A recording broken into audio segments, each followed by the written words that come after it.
and Representative Cunningham, Moss, and Kidwell.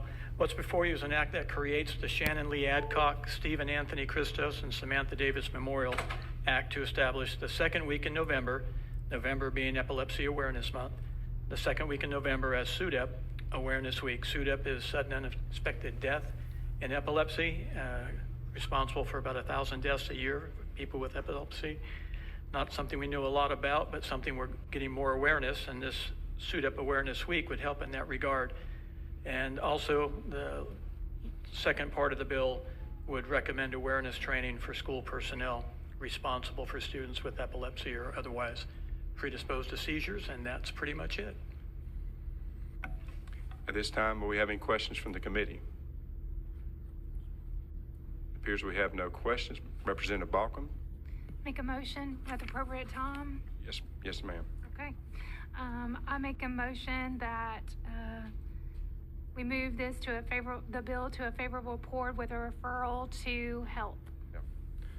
We have the motion on the floor. All those in favor say aye. Aye. All those opposed? Ayes have it. Congratulations, sir. Thank you. Thank you. Next bill we have before us, I believe, is a PCS, House Bill 328, ban Delta 8 and Delta 9 on school grounds.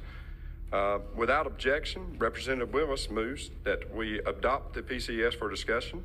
The proposed committee substitute is before you for discussion. Thank you, Representative Mr. Chair. Cunningham. Thank you, Mr. Chair. I would like to thank my primary sponsors, Representatives Loftus, Lambert, and Potts. House Bill 328 expands current school health and safety policies by requiring public school units to adopt written policies prohibiting the use of hemp-derived consumable products, such as products containing CBD, Delta 8, and other cannabinoids on school grounds, in school buildings, and at school-sponsored events. The bill also redefines what tobacco products are, which include vapor products now. Therefore, by extending existing tobacco bans in schools to include e-cigarettes and similar devices. These changes ensure consistent application of the law across all types of public schools, including charter schools. And I'm just going to give you a couple of examples. The impact on North Carolina schools. Several North Carolina schools, particularly in Mecklenburg counties and Gates, are facing vaping problems on campuses, leading to fire alarms being pulled, bathroom closures, and increased disciplinary measures.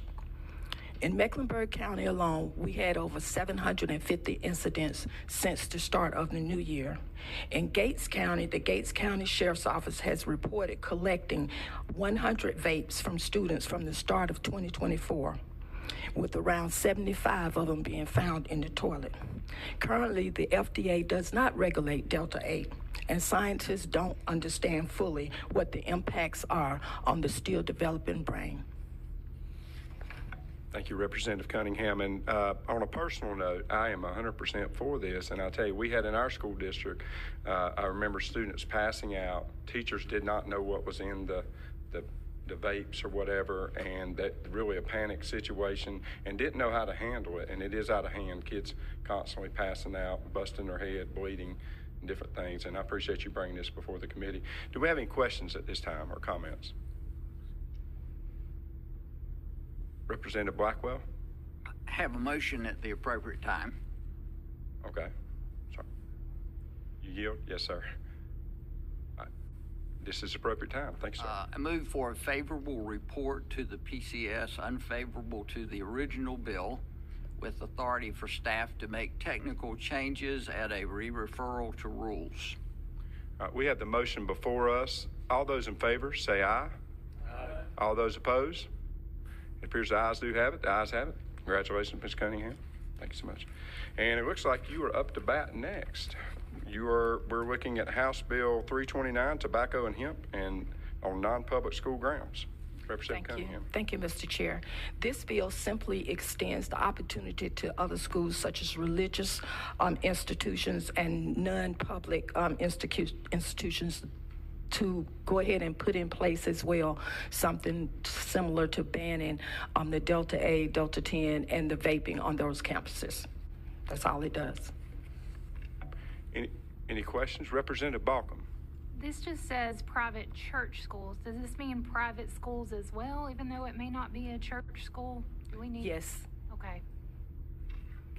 Can I have a follow-up with staff? Yes, follow up. Representative Balkum. So does this, so I guess staff, do we need to make sure it just says public instead of, I mean, not public, but does it just need to say private schools and church schools? Or we leave? It's correctly drafted. It includes non-church schools as well. Okay, thank you. You have a question? Representative Shepherd, have a question? Is it a requirement or is it, Representative Cunningham. Mr. Chair, I'm going to yield to staff, but for the public school, it is a requirement because we already have tobacco statute in place. So it's not mandated for the private schools or the religious schools. So this bill is for private schools and it's encouraged. The prior bill was for public schools and for private schools that took Opportunity Scholarship that took state money. So those were required in the prior bill. But this bill, if the private school does not take any state monies or does not have any students that have scholarship grants, they would only be encouraged. follow up? So Representative Shepherd. charter schools are public schools, so they would be required, right? Okay. They are. Any more questions from the committee? At this time, I think Representative Blackwell has a motion. Mr. Chairman, I move for a favorable report with a re-referral to rules. Thank you for the motion. You have your motion before you. All those in favor say aye. Aye. All those opposed? It appears the ayes have it. The ayes do have it. Congratulations, Ms. Cunningham. Your bill passes. Thank you. I appreciate you guys showing up. Thank you for the great attendance. You're adjourned.